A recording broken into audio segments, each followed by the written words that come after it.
Assalamualaikum warahmatullahi wabarakatuh. Waalaikumsalam warahmatullahi wabarakatuh. Alhamdulillah alladzi bi ni'matihi tatimmu shalihat. Segala puji milik Allah yang dengan nikmatnya amalan-amalan seorang hamba menjadi sempurna. Kita bisa melangkahkan kaki ke rumahnya Allah, melaksanakan sholat maghrib berjamaah. Ini merupakan karunia yang sangat besar.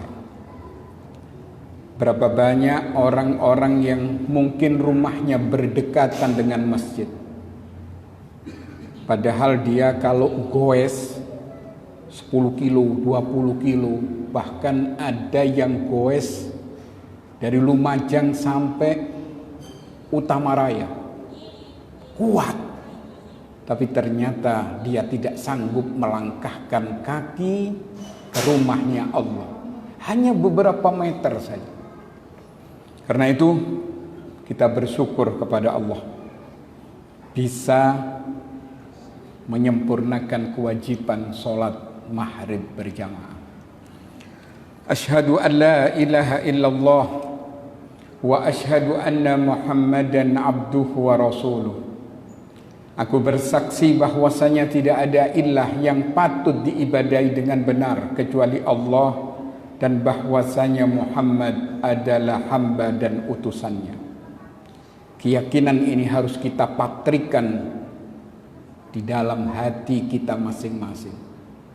Karena sekarang ini banyak pemurtatan. Tanpa terasa sebagian orang pindah agama.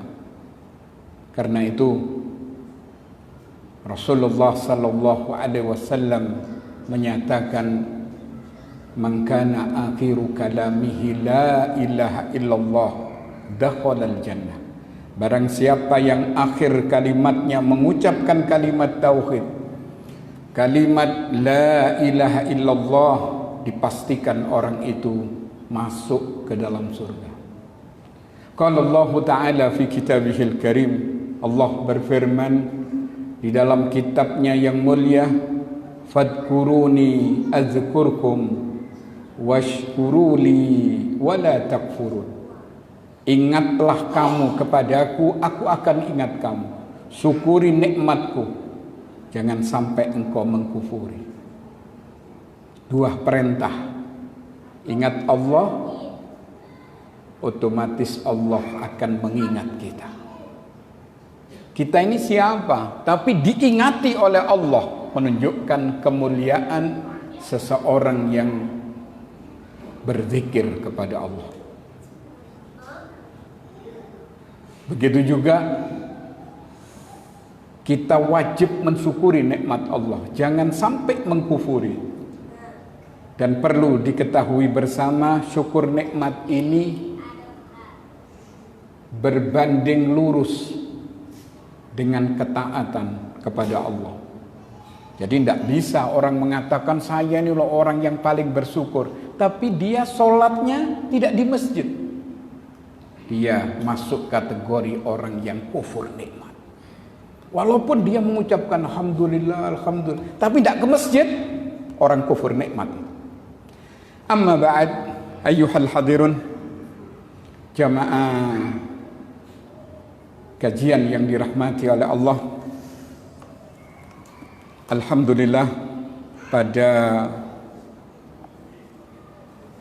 malam hari ini kita berkumpul, bermuwajahah, bertatap muka dalam rangka menimbah ilmu agama. Kita tahu bahwa tidak ada satu amalan yang potong kompas, amalan yang singkat menuju surganya Allah, kecuali talabul ilm, kecuali menimbah ilmu agama.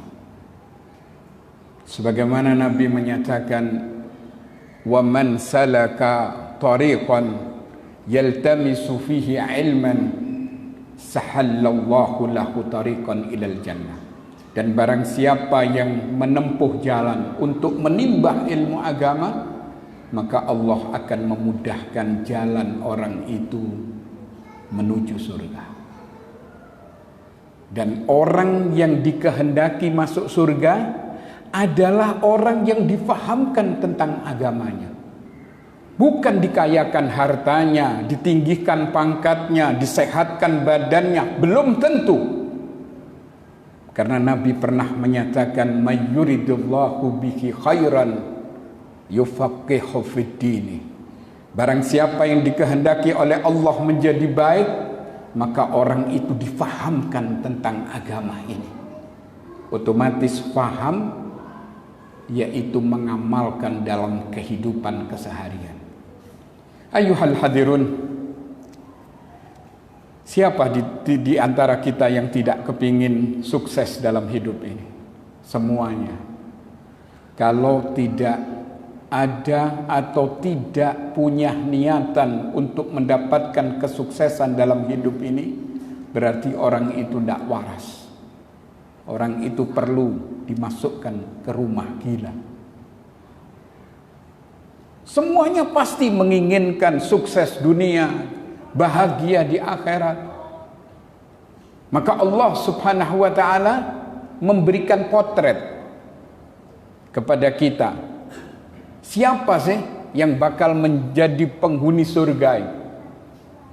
Potretnya nanti antum lihat di surah Al-Mu'minun, dari ayat yang pertama sampai ayat 11. Maka pada kesempatan maghrib hari ini akan kami rinci secara singkat siapa orang yang bakal menjadi penghuni surga Firdaus. A'udzu billahi minasyaitonir rajim. Bismillahirrahmanirrahim. Qad aflahal mu'minun alladzina hum fi salatihim khashi'un walladzina hum anil lahwi mu'ridun. Sungguh qad ini adalah taukid, pasti kata Allah. Aflaha dari kata falaha, sungguh beruntung orang-orang yang beriman. Dan ini modal utama. Ibu Teresa ini orang baik. Hablum minanasnya jangan tanya, apa saja dia berani berkorban. Tapi begitu dia tidak beriman kepada Allah, akan dilemparkan ke dalam api neraka. Hatim At-Tai, seorang dermawan Arab di zaman Nabi masih hidup, tapi dia tidak beriman. Dia suka memberi makan kepada orang-orang yang berangkat haji. Sebagian hartanya dibagikan kepada fakir miskin. Sampai sahabat heran, bagaimana ya Rasulullah Hatim At-Tai? Bagaimana nanti di akhirat? Nabi mengatakan karena dia tidak pernah mengucapkan, ya Allah, ampuni dosa-dosaku, hindarkan kami dari siksa api neraka. Karena dia tidak beriman, dipastikan orang itu masuk neraka. Karena itu modal pertama, qad aflahal mu'minun, sungguh beruntung orang-orang yang beriman. Iman yang mana? Nah, ini dirinci oleh Allah Subhanahu wa ta'ala. Tapi yang jelas, tipe orang mukmin ini ada dua. Ada orang mukmin yang lemah, ada orang mukmin yang kuat. Orang mukmin yang lemah sekedar mengucapkan kalimat syahadat, mengakui akan adanya Allah, membenarkan kerasulan Nabi. Coba.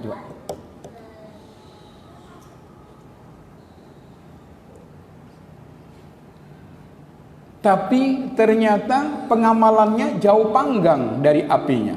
Sementara orang mukmin yang sejati, orang mukmin yang kuat adalah iqraru bil lisan wa tasdiqu bil janan wal amalu bil arkan, yaitu mengikrarkan dengan lesannya, mantap dalam hatinya, kemudian ada bukti konkret dalam kehidupan keseharian. Ini orang mukmin yang sejati. Kemudian Allah Subhanahu wa taala merinci alladzina hum fi salatihim khashi'un, yaitu mereka yang khusyuk di dalam salatnya. Ini tanda atau ciri pertama. Mungkin sebagian masyarakat memandang khusyuk ini tenang, itu iya. Tapi yang dimaksud khusyuk ini adalah dua syaratnya. Sebagaimana Allah menyatakan wasta'inu bis sabri was salah wa innaha lakabiratun illa 'alal khashi'in alladzina yadunnuna annahum mulaku rabbihim wa annahum ilaihi raji'un.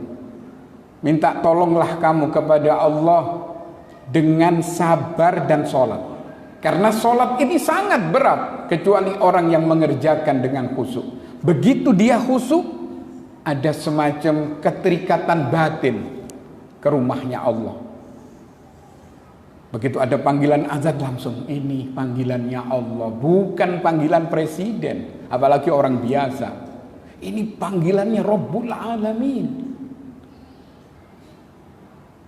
Kemudian Allah menyatakan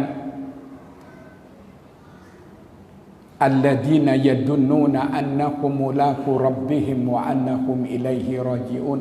Mereka yang yakin bahwasanya dia ketemu dengan Allah dan yakin seakan-akan wa annahum ilaihi raji'un, yakin cepat atau lambat dia akan kembali kepada Allah. Jadi syarat khusyuk itu dua. Yang pertama, seakan-akan dia berdialog. Nah ini yang non sewu istilahnya berat sekali, Pak. Orang kadang mengerjakan sholat ini secara rutinitas saja. Buktinya apa? Sholat tapi nyolong sandal, sholat tapi pikirannya kemana-mana, gotong royong ini. Sholat tapi tidak jelas, dia masih melakukan dosa-dosa besar. Bagaimana sholat seperti itu? Padahal Allah menyatakan inna sholata tanha 'anil fahsya'i wal munkar. Sesungguhnya sholat ini bisa mencegah manusia dari kekejian dan kemungkaran. Tapi buktinya ada orang sholat seperti itu, berarti dia tidak khusyuk. Kemudian yang kedua, wa annahum ilaihi raji'un. Mereka yakin cepat atau lambat dia akan kembali kepada Allah. Jangan kita merasa kalau saya ini rupanya sehat, kuat, muda, mungkin masih lama. Ingat ya, ajal ini seperti buah kelapa. Yang jatuh itu bukan yang tuah secara keseluruhan, tapi kadang-kadang yang muda, yang cengkir-cengkir itu berjatuhan. Apalagi dengan adanya COVID beberapa tahun yang lalu, 1 tahun yang lalu, ketika grafik COVID ini luar biasa, rumah sakit penuh, tiap hari orang mati terus menerus. Subhanallah. Kita lihat, apakah orang-orang tua saja yang mati? Enggak, anak muda mati. Orang kuat mati. Kita harus yakin wa annahum ilaihi raji'un. Nah, karena itu Nabi pernah menyarankan sallu salatu ala muwaddi'. Salatlah kamu seperti orang yang salat selamat tinggal. Jadi bagaimana maksudnya? Kalau kita salat Isya misalnya, seakan-akan ini merupakan sholat terakhir. Tidak mungkin kita akan sholat besok subuh, karena ini yang terakhir. Otomatis akan membuahkan kekhusyukan. Nah, hadirin yang dirahmati oleh Allah, jadi syaratnya harus tahu artinya, kasarannya seperti itu. Karena sholat ini merupakan undang-undang Allah. Yang undang-undang itu harus kita ketahui. Minimal kita harus tahu artinya surat Al-Fatihah. Karena Nabi pernah menyatakan la salata liman lam yaqra bi Fatihatil Kitab, tidak sah salat bagi orang yang tidak membaca surat Al-Fatihah. Apalagi kita lihat orang tidak ngerti apa itu artinya siratal ladzina an'amta alaihim. Enggak tahu, pokoknya wis. Apa seperti itu? Terus bagaimana? Kita ini umur berapa? Kok tidak tahu ini, tidak tahu itu, tidak tahu. Apa tidak bahaya nanti di akhirat? Akan ditanya oleh Allah. Kemudian selanjutnya walladzina hum 'anil lahwi mu'ridun. Mereka yang berpaling dari perkara yang sia-sia. Ingat ya, umur ini modal kita, bukan harta. Antum lihat orang terkaya di Saudi yang barusan meninggal. Itu dia punya emas satu masjid ini. Luar biasa, bukan kaya herehe cara Madura. Tapi ini kaya yang luar biasa. Emasnya sak masjid ini. Mobilnya Ferrari. Mobil-mobil mewah. Orangnya sehat. Masih muda, mati. Habis, sudah selesai sampai di situ. Subhanallah. Karena itu jangan kita sia-siakan waktu. Waktu adalah modal yang Allah berikan kepada kita. Dan kita di dunia ini nggak lama loh Pak. Jangan Anda menyangka kalau saya ini rupanya kayak umurnya Nabi Nuh. Enggak. Enggak ada orang yang berumur 150 tahun sekarang. Enggak ada. Yang banyak berapa? 60, 63 berangkat. Antum melihat di pekuburan itu. Si fulan, tahun saya ini 61, 65. Sesuai dengan apa yang disabdakan oleh Rasulullah sallallahu alaihi wasallam, a'maru ummati ma baina 60 ila 70 wa aqalluhum ma yajuzu dalik. Umur umatku ini berkisar antara 60 70. Selebihnya sedikit jumlahnya. Karena itu jangan sia-siakan waktu. Apa yang kita bisa laksanakan cepat ini. Kita kepingin sodako, keluarkan sudah. Jangan nanti dulu, besok mungkin ini. Kita kepingin ngaji. Kita kepingin doa, cepat berdoa. Kita kepingin bersolawat kepada Rasulullah, bersolawat. Solawat yang sesuai dengan tuntunan dari Nabi kita Muhammad sallallahu alaihi wasallam. Cepat, jangan sia-siakan waktu. Seorang ulama ya pernah berjalan di antara anak-anak muda ini. Anak-anak muda kadang menghabiskan waktu tak ada artinya. Ngobrol sana sini. Sebagian mancing mulai pagi sampai sore. Sebagian cangkruan dengan sepeda motor fiksennya. Subhanallah. Habis isya dia berangkat ke alun-alun. Itu sampai menjelang subuh, habis waktunya. Seorang ulama ketika melihat pemuda-pemuda seperti ini menghabiskan umurnya untuk hal yang tidak ada perlunya, dia mengatakan, seandainya aku boleh membeli umur anak-anak muda ini, aku akan beli dengan harga yang mahal. Mungkin bisa saya beli 100-an juta supaya tambah umur. Tapi kan tidak mungkin. Karena itu Rasulullah sallallahu alaihi wasallam menyatakan khairun nas man tala umuruhu wa hasuna amaluhu. Sebaik-baik manusia itu yang panjang umurnya dan baik kelakuan. Nah, karena itu dalam ayat tadi Allah menyebutkan ciri orang yang aflaha, yang bakal mendapat keberuntungan, yaitu mereka yang berpaling dari perkara yang sia-sia. Sebagaimana hadis Nabi, min husnil islamil mar'i tarkuhu ma la ya'ni. Sebaik-baik Islam seseorang meninggalkan apa yang bukan menjadi kepentingan. Ada orang yang mohon maaf ini bukan tidak boleh kita bermajelis. Silahkan ya. Tapi rupanya yang pinter itu bukan orang Arab untuk masalah ini. Orang Cina, Pak. Kalau saya pagi-pagi jalan pagi, orang-orang Arabnya enggak tahu, tidur semua rupanya. Wallahu a'lam. Yang ada Cina-Cina. Untuk masalah ini loh. Apalagi masalah-masalah yang jauh lebih penting. Malam ngobrol sampai menjelang subuh. Dan itu dilakukan secara terus-menerus. Mayan Pak ya akhi.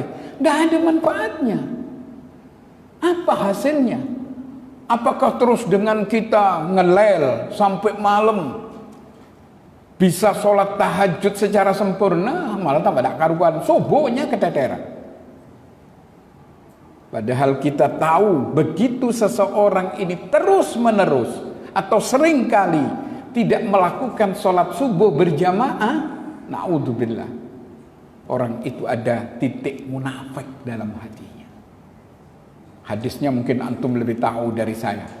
Laisa salatun asqala 'alal munafiqina min salatil fajri wal isya walau ya'lamuna ma fihi ma la'atauhuma walau habwan. Tidak ada satu salat yang paling berat bagi orang munafik kecuali isya dan subuh. Salat isya dan subuh.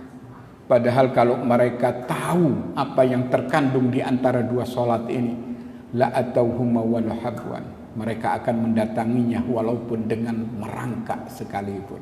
Karena itu manfaatkan waktu apa saja untuk kepentingan dunia, lebih-lebih untuk kepentingan akhirat harus kita istimewakan. Naam. Kemudian apalagi ciri orang-orang mukmin yang beruntung ini?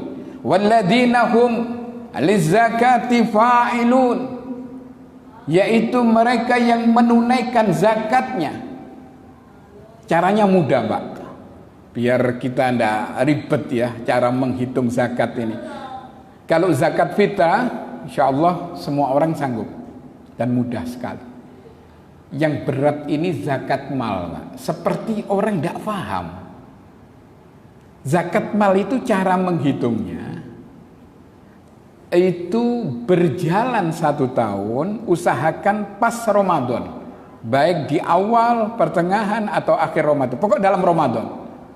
Kemudian sudah mencapai 1 nisab. Nisabnya berapa?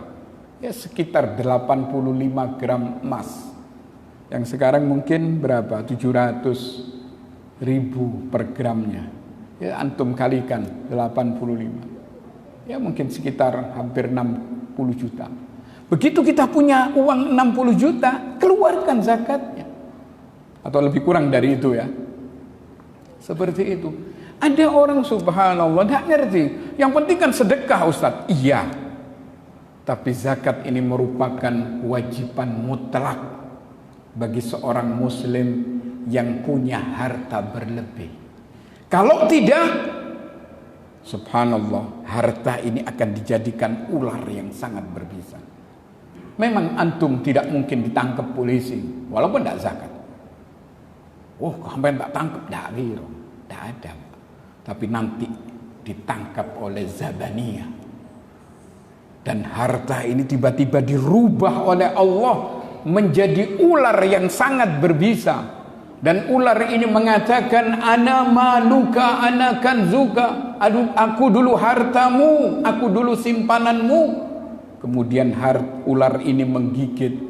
Dengan sekali gigitan itu terasa bisanya 40 tahun lamanya. Itu sekali gigitan kalau mereka tidak mengeluarkan zakat malnya. Ini coba Pak, ini banyak orang tidak paham loh masalah ini. Saya kan yang penting kan sudah sodako. Iya, saya kan sudah infak Ustaz. Oke. Tapi di situ ada aturan tersendiri, ada kewajiban, yaitu keluarkan zakat malnya. Tapi kalau Anda mungkin punya uang 30 juta, perlu zakat atau enggak? Seperti itu. Nah, hadirin yang dirahmati oleh Allah. Kemudian apalagi? Walladzina hum li furujihim hafizun.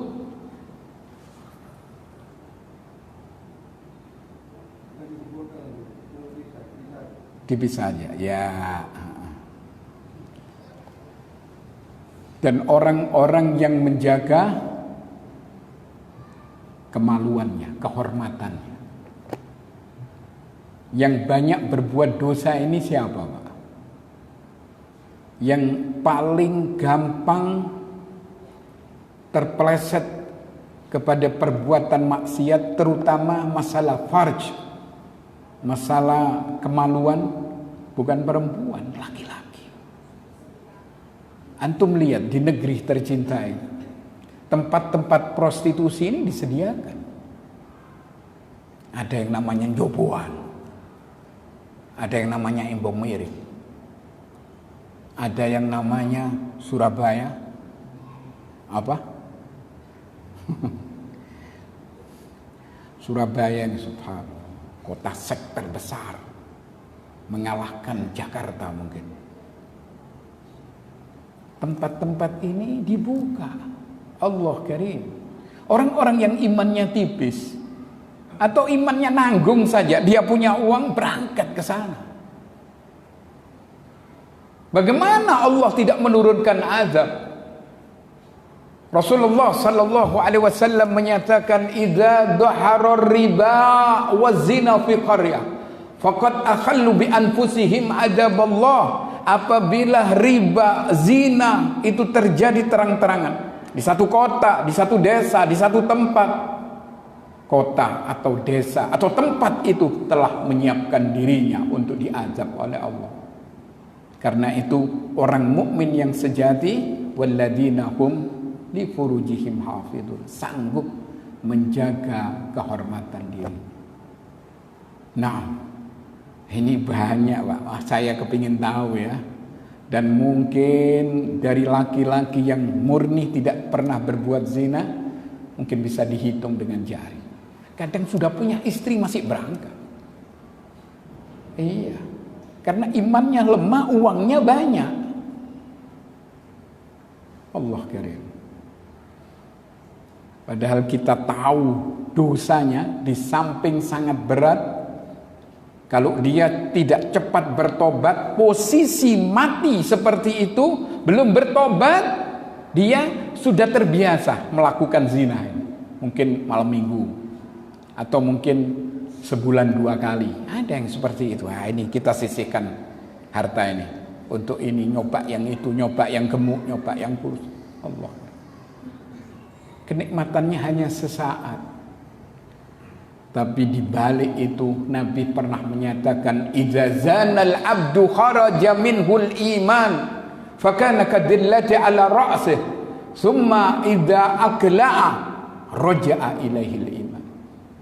Apabila seorang hamba itu berzina, iman itu keluar bagaikan bayang-bayang di atas kepalanya. Selesai zina, iman itu masuk.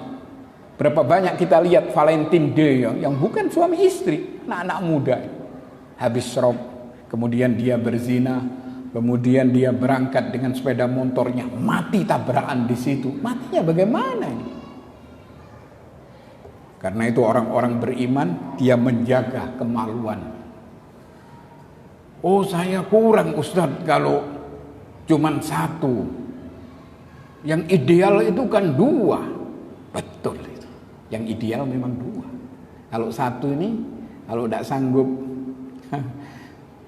menjaga iman, ya berbahaya juga ya. Karena itu Allah memberikan isyarat dalam Al-Quran, fankihu ma tobalakum minan nisa' masna wa thulatha wa ruba' fa in khiftum alla ta'dilu fawahidah.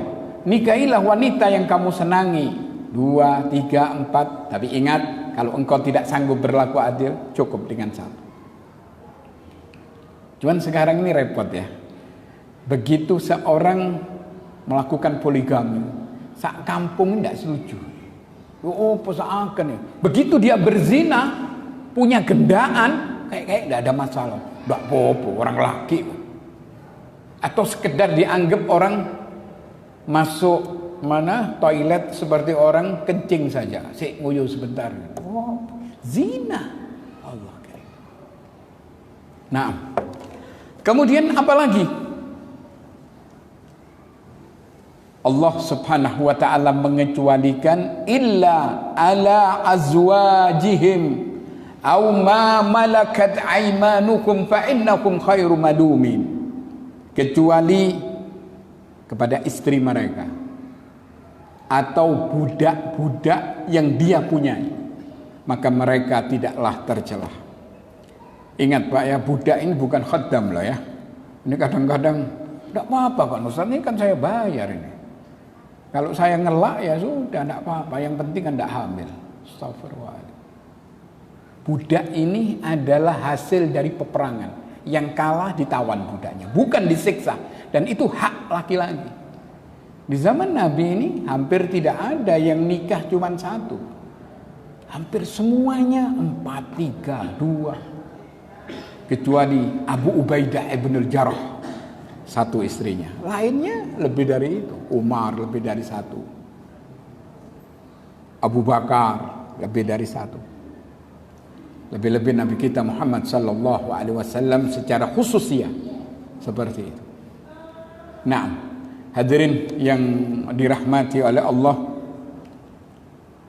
kemudian Allah melanjutkan orang yang mendapat gelar aflaha ini, walladzina hum li amanatihim wa ahdihim ra'un, yaitu mereka yang menjaga amanat dan janji-janji mereka. Amanat ini sudah langkah di zaman sekarang ini. Yang banyak adalah orang khianat.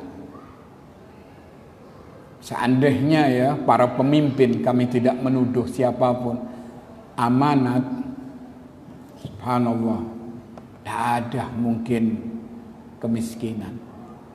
Hanya di pinggiran saja. Sementara di bangsa ini garis kemiskinan jauh lebih banyak. Ada apa ini? Karena para penguasanya, tidak semua ya, tidak amanat. Dan antum tahu sendiri yang korupsi di Probolinggo ini, salah seorang bupati, berapa yang dia ambil? Allah karim.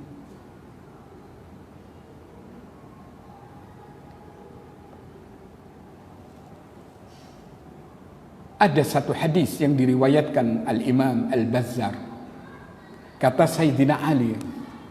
Sayyidina Ali ini kata beliau, kunna julusan ma'a Rasulillah sallallahu alaihi wasallam fatala alaina rajulun min ahli al-aliyah.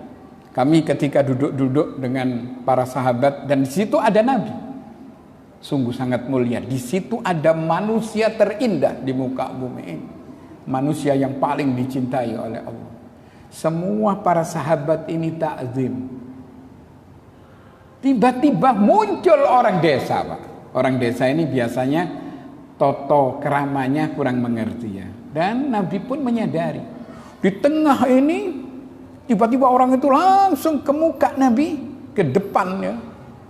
Dia mengatakan, "Ya Rasulullah, ahbirni bi asaddi shay'in fi hadzal din wa alyanah." Ya Rasulullah, kabarkan kepadaku yang paling berat dalam agama itu apa, katanya. Dan yang paling ringan dalam agama itu apa? Semua sahabat diam. Apa Rasulullah marah dengan tidak sopannya orang ini? Tidak. Bahkan dia mengatakan, al-yanu sahadatu an la ilaha illallah. Yang paling ringan dalam agama itu ucapan syahadat. Semua orang bisa, anak kecil bisa, anak muda bisa, orang tua, orang pikun pun kalau dibimbing bisa mengucapkan syahadat. Karena itu syahadat ini paling mudah, kata Nabi. Kemudian Nabi mengatakan, wa asadduhu ya akhal aliyah. Adapun yang paling berat, wahai saudaraku yang datang dari desa. Langsung Nabi mengagungkan orang desa ini. Saudaraku dari desa. Yang paling berat itu adalah al-amanat. La dina liman la amanata lahu wa la salata lahu wa la zakata lahu. Yang paling berat itu adalah amanat. Tidak ada agama bagi orang yang tidak beramanat. Sholatnya tidak diterima, puasanya tidak ada artinya, disebabkan karena khianat. Mereka tidak beramanat. Sekarang ini orang-orang yang khianat bergentayangan. Waktu di zamannya Pak Harto dulu ya, orang-orang model seperti itu tembaki, Pak. Selesai sudah. Bukan disuburkan. Wallahu a'lam. Kemudian dilanjutkan oleh Allah, juga sanggup menjaga janji. Kita tahu al-wa'du dain. Janji itu adalah hutang yang harus dibayar. Karena itu kita berusaha ya, kadang-kadang ada undangan sana, undangan sini, kita tidak bisa langsung ngebel. Karena ada orang-orang gitu gagal, kasihan takmirnya. Murmur tidak datang. Loh, ada apa? Bel dulu kalau memang seperti itu, harusnya seperti itu.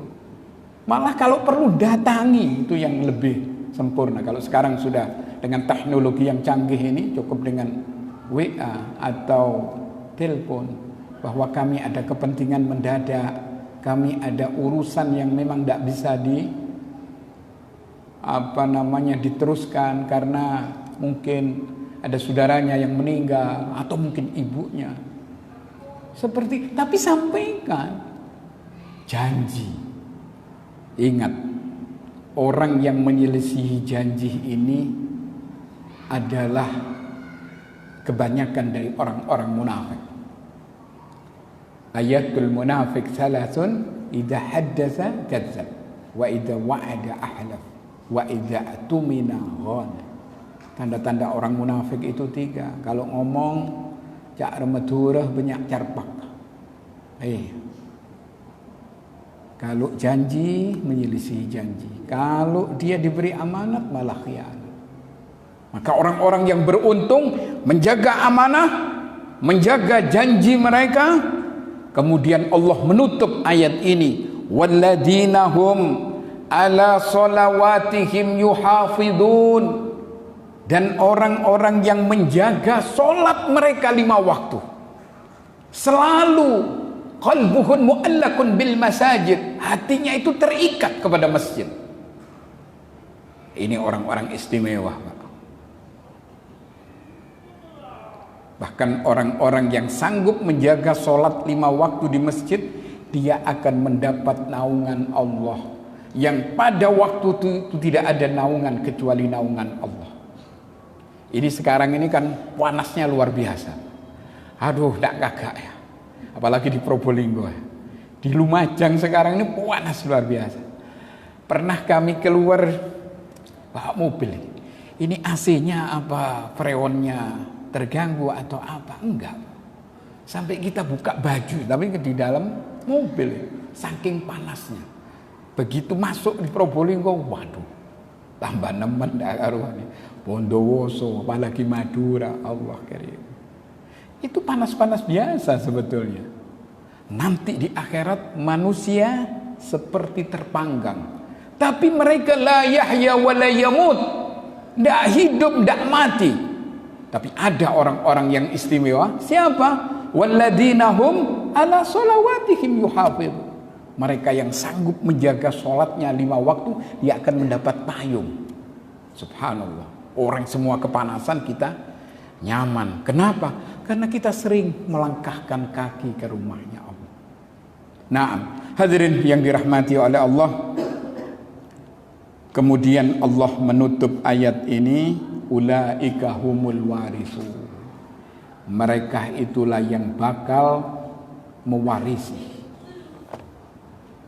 Bukan mewarisi hotel Hyatt yang ada di Jakarta berbintang 5 ini. Bukan mewarisi istana presiden, bukan. Tapi mewarisi surga Firdaus. Yang antum begitu masuk, antum tidak kepingin lagi. Saya pokoknya Probolinggo sudah. Tidak ada ucapan itu. Mari wes, Probolinggo selesai. Dulu saya ini kalau tidak ke Probolinggo sering menangis. Karena saya lahir di sini, itu kangennya kepada Probolinggo itu luar biasa. Harus nang Probolinggo. Begitu taruh di Lumajang, rewel terus. Bawa ke Probolinggo, nyaman lagi. Tapi besok enggak, Pak. Begitu Anda masuk di surga Firdaus ini, Anda sudah tidak mau pindah lagi. Kenapa? Fil jannah ma la ainun ra'at wala udunun sami'at wala khatara ala qalbi basarin. Kenikmatannya itu belum pernah terlihat oleh mata, terdengar oleh telinga, bahkan terlintas dalam hati manusia, itu pun masih belum pernah. Insyaallah azan dulu, setelah itu kita lanjut tanya jawab, begitu koma selesai. Nah, demikian. Sallallahu alaihi wasallam.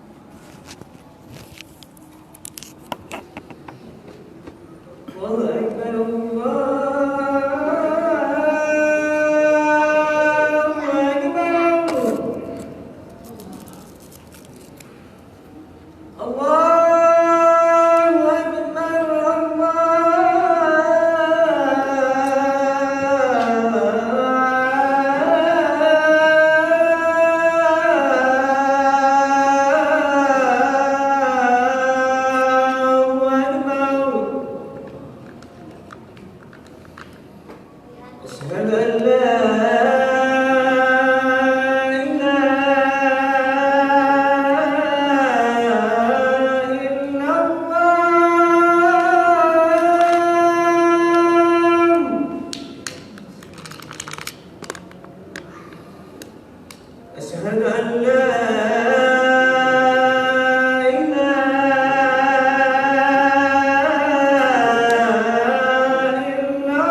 Asyhadu anna Muhammad.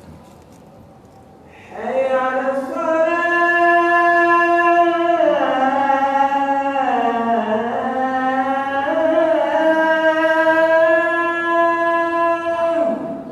La haula wala quwwata illa billah. Hayya 'alas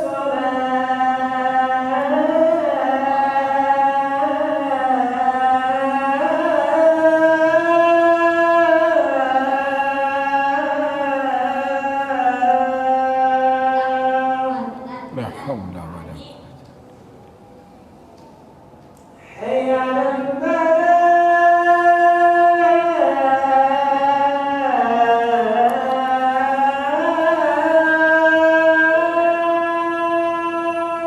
La haula wala quwwata illa billah. Hayya 'alal La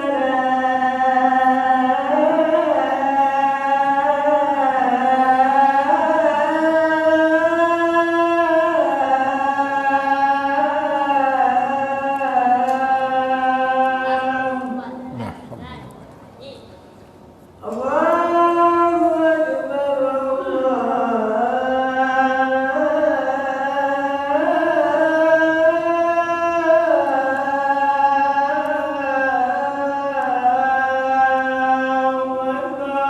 Allahu akbar, Allahu akbar. Allahu akbar. La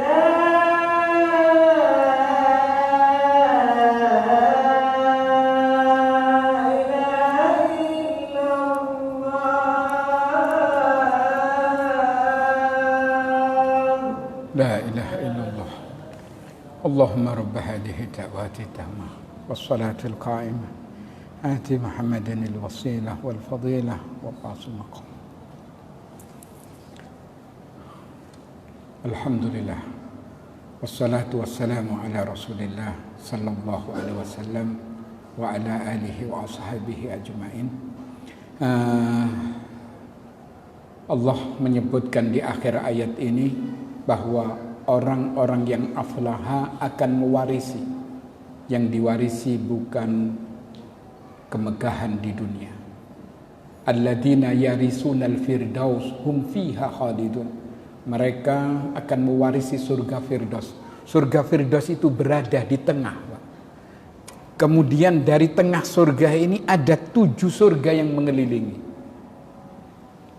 Dan mereka kekal untuk selamanya. Bukan 1000-2000 tahun. Bukan 1.000.000, 2.000.000 tahun. Mereka adalah khalidun. Mereka kekal abadi untuk selamanya. Sengaja kami tidak menutup dengan salam. Mungkin ada yang perlu ditanyakan 1-2 pertanyaan sambil menunggu iqamah. Nah, fadhal. Hai.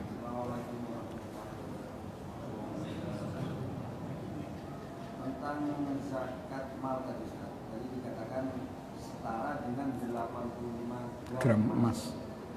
Emas ini ada tingkatan karat. Patokan yang mana? Apa yang 18, 22 dan seterusnya? Iya, bagus sekali. Hadirin yang dirahmati Allah. Saat imam di atas mimbar menyampaikan khutbah Jumat, mana yang lebih utama? Kita mendengarkan imam saat khutbah atau sholat sunat? Nah, halas. Hadirin yang dirahmati oleh Allah, ini ada 2 pertanyaan.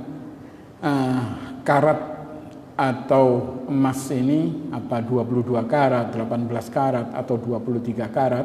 Para ulama memberikan satu masukan kepada kita, karat yang 24 karat. Nah, tidak tahu harganya, ada yang mengatakan 700.000, ada yang 750, wallahu alam. Pokoknya 85 gram seharga itu keluarkan zakatnya. Kapan kita keluarkan zakatnya? Supaya pas, Pak. Boleh kita keluarkan di awal Ramadan, pertengahan Ramadan atau akhir Ramadan. Karena di situ akan dilipat gandakan pahala. Nah, kemudian yang kedua terkait dengan khatib yang menyampaikan khutbah.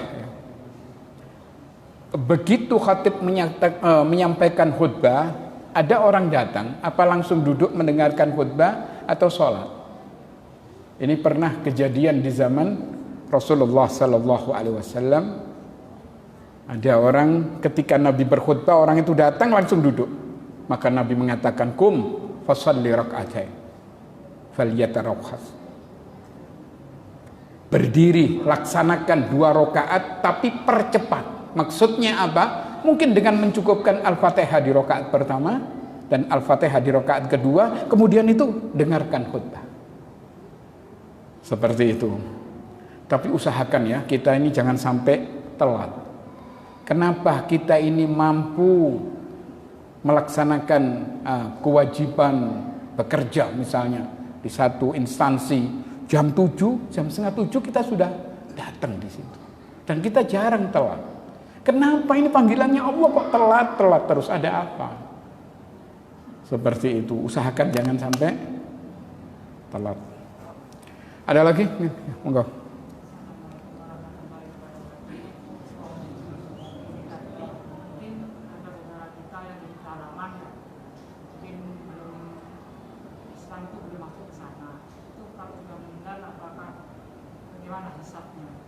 Nah, hadirin yang dirahmati oleh Allah, Islam ini Nabi pernah menyatakan tidak datang malam dan siang kecuali Islam akan masuk ke dalamnya. Sekarang ini Islam sudah masuk ke kutub, kemana saja, ke penjuru dunia.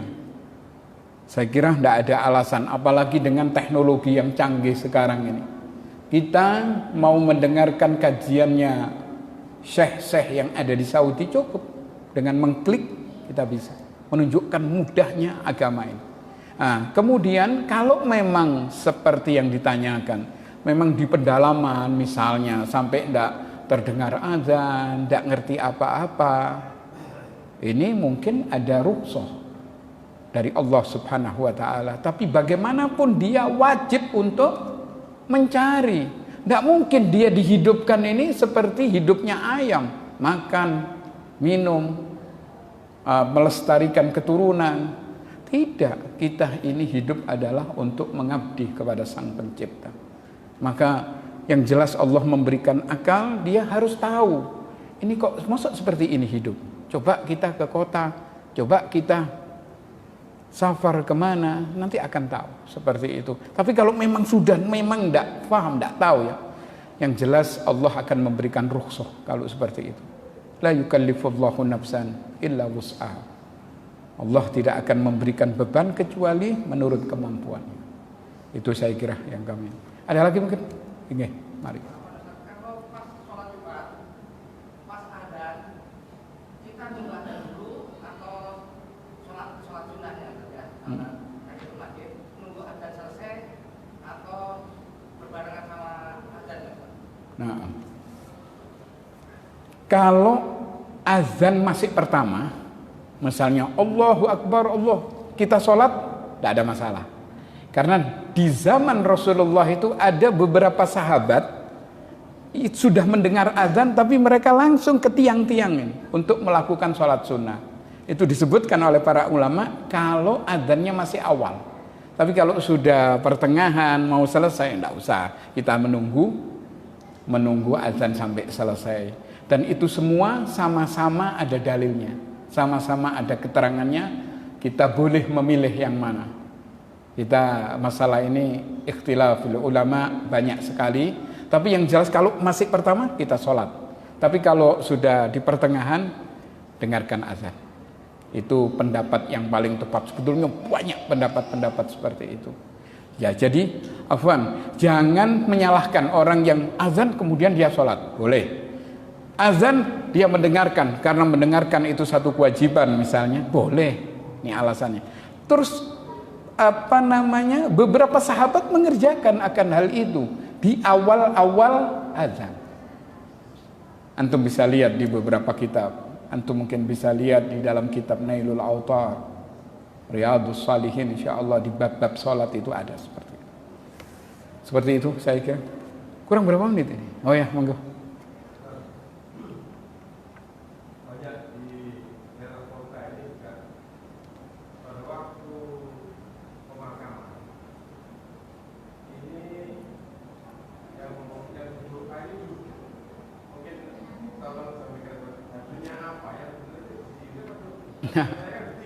Iya, oke. Nah, hadirin yang dirahmati oleh Allah, tolong ini jadikan kebiasaan ya. Apabila kita melewati pekuburan, berhenti sebentar.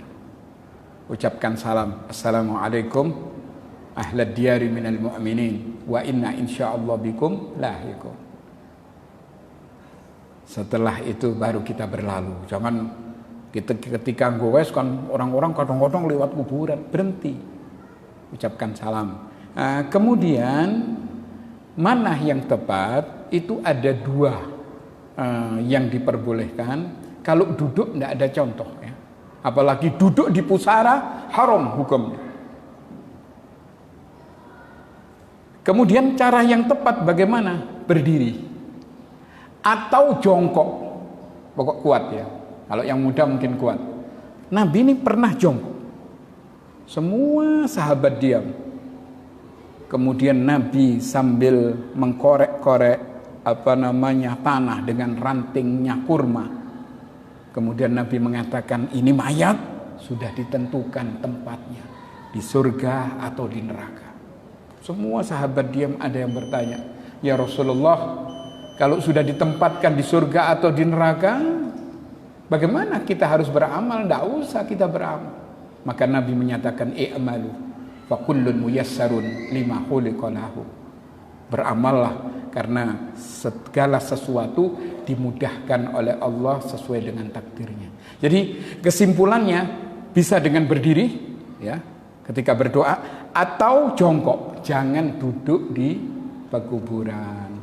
Demikian saya kira. Subhanakallahumma wa bihamdik asyhadu an la ilaha illa anta astaghfiruka wa atubu ilaik. Assalamualaikum warahmatullahi wabarakatuh.